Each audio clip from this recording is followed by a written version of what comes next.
SS Khedive Ismail, formerly SS Aconcagua, was a turbine steamship that was built in 1922 as an ocean liner, converted into a troop ship in 1940 and sunk by a Japanese submarine in 1944 with great loss of life. She was owned by the Chilean company CSAV 1922-32, the Scottish William Hamilton and Co., the Egyptian company KML 1935-40 and the British Ministry of War Transport 1940-44. Aconcagua. In April 1920 the Chilean Compañía Sudamericana de Vapores ordered a pair of passenger and cargo liners for service between Valparaiso and New York, via the Panama Canal. Construction was delayed, the ships were not completed until the latter part of 1922, and CSAV lost money as a result. The first ship was launched on the 11th of February 1922 and completed in August. She was named Aconcagua after the 22,837 feet Aconcagua Mountain, the highest in the Andes.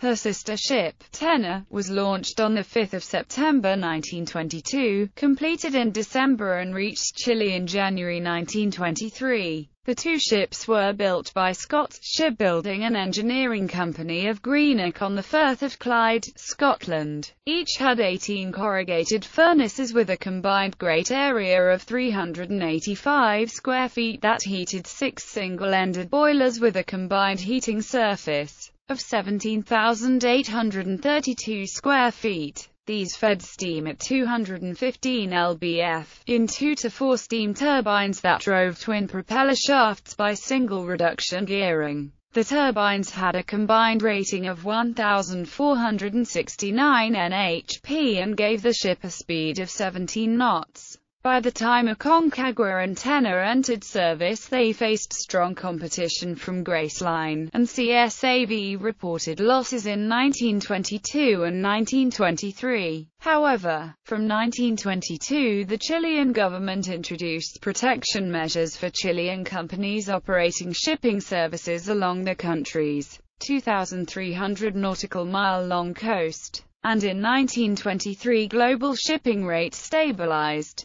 The Wall Street crash of October 1929 started the Great Depression, which sharply reduced the export market for Chilean mining products and hence the country's ability to buy goods from overseas. CSAV lost trade, and especially on its Valparaiso, New York route, so in June 1931 the company suspended the service. It sold Aconcagua and Tenor to Lithgows of Port Glasgow, and in August 1932 both ships returned to Scotland. Tenor was laid up, but Aconcagua was sold to William Hamilton and Company, run by Lord Ernest Hamilton. Lode and Connor and Company of Liverpool were appointed to manage both ships. Khedive Ismail. In 1935 the Khedive Ismail Steamship and Grading Dock Company of Alexandria, Egypt bought both Aconcagua and Tenor. The company, which traded as the Khedive Ismail Line, renamed each ship after a former Khedive of Egypt. Aconcagua became Khedive Ismail, after Ishmi Pasha who reigned 1863–79.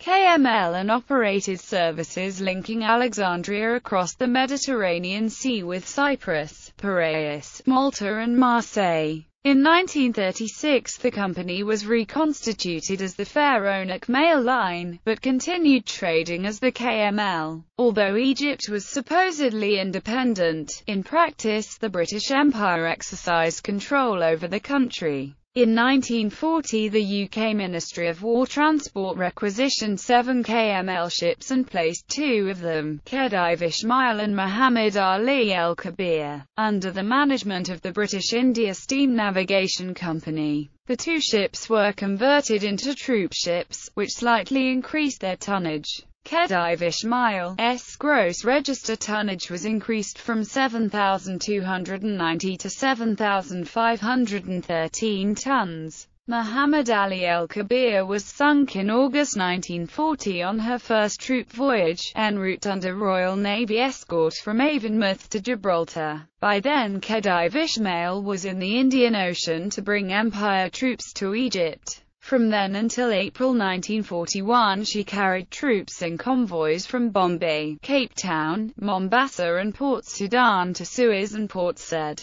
Escape from the Argolic Gulf. In April 1941 Germany and Italy invaded Yugoslavia and Greece. After 10 days of fierce fighting, the British Empire started to plan the evacuation of 60,000 British, Australian and New Zealand troops from Greece. Khedive Ismail was one of several troop ships that joined convoy AG-14, which left Alexandria on the 24th of April and reached Greek waters in the 26th. She and a larger troop ship from AG-14, Koninklijke Rotterdamsche Lloyds 11,406 GRT Slamet, were sent to evacuate troops from Nauplia in the Argolic Gulf in the eastern Peloponnese. Luftwaffe aircraft attacked the convoy en route to Nauplia, damaging Slamet and wounding several people aboard Khedive Ismail. 2 days before they arrived, the troop ship Ulster Prince had run aground, blocking access to Nauplia port,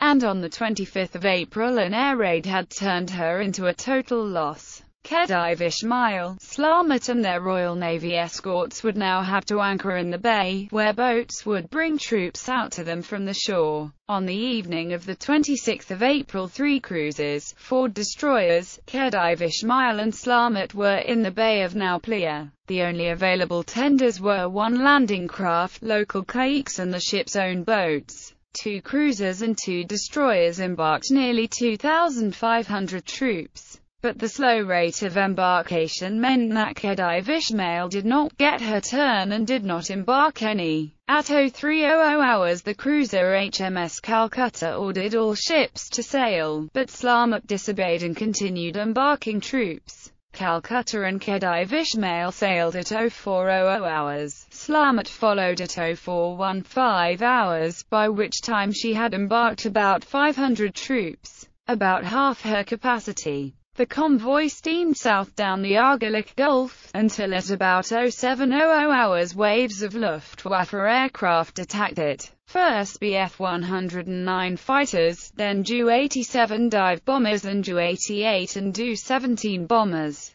The attackers concentrated on Slamet as she was the largest ship. The cruiser HMS Orion and destroyers Hotspur and Isis, all of which were heavily laden with evacuated troops, escorted Khedive Ismail away as Slamet burned out of control and was abandoned, and HMS Diamond stayed behind to rescue survivors. A few hours later Diamond and another destroyer sent to assist her, HMS Rheineck, were sunk in another air raid. Khedive Ismail safely reached Suda Bay in Crete, where she joined convoy AG-14 back to Alexandria. She then continued through the canal, reaching Suez on the 30th of April. 2 years in the Indian Ocean. In May 1941 the British Empire occupied Iraq to reverse a pro-German nationalist coup d'etat and reinstate King Abdallah.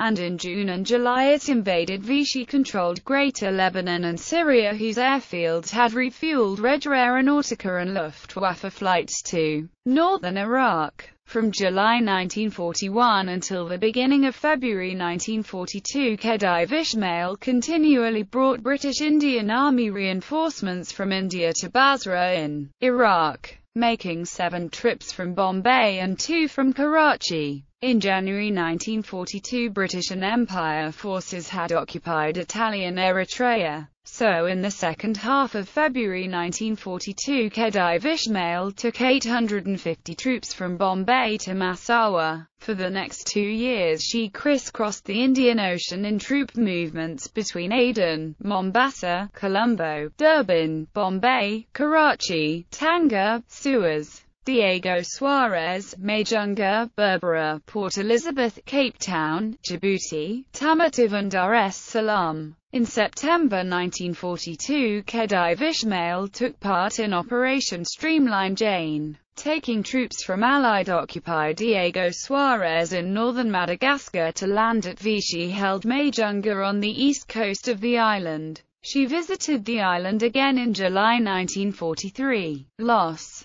On 5 February 1944, Khedive Ismail left Mombasa bound for Colombo carrying 1,324 passengers including 996 members of the East African Artillery's 301st Field Regiment, 271 Royal Navy personnel, 19 WRNS, 53 nursing sisters and the matron, 9 members of the First Aid Nursing Yeomanry and a war correspondent, Kenneth Gander Dower. She was part of Convoy KR-8 and it was her 5th convoy on that route. The convoy was escorted by the Hawkins-class heavy cruiser HMS Hawkins and P-class destroyers HMS Paladin and HMS Petard. Khedive Ismail was carrying the convoy Commodore. Early in the afternoon of Saturday, the 12th of February, after a week at sea, KR-8 was in the 1.5-degree channel southwest of the Maldives. After lunch, many of the passengers were below watching an ENSA concert, while others sunbathed on deck. At 1,430 hours, the Japanese submarine I-27 had taken position off Khedive Ismail's port side to attack. A lookout sighted I-27's periscope and raised the alarm. Khedive Ismail's DEMS gunners opened fire on the submarine. At the same time, I-27's commander, LTCDR Toshiaki Fukumura, fired a spread of 4 torpedoes, 2 of which hit Khedive Ismail. The troop ship's stern was engulfed in flame and smoke, and she sank in 3 minutes. As the convoy's merchant ships scattered for safety, Paladin lowered boats to rescue survivors and Petard released depth charges. The troop ship had sunk too quickly to launch any lifeboats, but her Kali floats floated free and some survivors were able to board them. After 3 patterned releases, I-27 was forced to the surface. The 2 destroyers engaged her with their 4-inch QFMK-5 main guns and Paladin moved to ram her, but as a Type B-1 submarine, she was considerably larger than the destroyer, so Petard signaled Paladin to abort the maneuver. Paladin therefore took avoiding action, but too late, and I-27's hydroplane tore a 15-foot gash in Paladin's hull. I-27 submerged again and took refuge beneath the survivors. The destruction of a submarine that might sink more ships took precedence over the lives of survivors. So with Paladin out of action, Petard resumed the attack with first depth charges, then 4-inch shell fire and finally 21-inch MKIX torpedoes. The depth charge fuses had to be set to detonate at the most shallow depth, and they killed or wounded many people who had survived the initial sinking. The 7th torpedo finally destroyed I-27, sinking her with all hands. The battle had lasted 2.5 hours. Of 1,511 people aboard Khedive Ismail, only 208 men and 6 women survived the sinking and subsequent battle. 1,220 men and 77 women were killed. The sinking was the 3rd largest loss of life from Allied shipping in World War II and the largest loss of servicewomen in the history of the Commonwealth of Nations.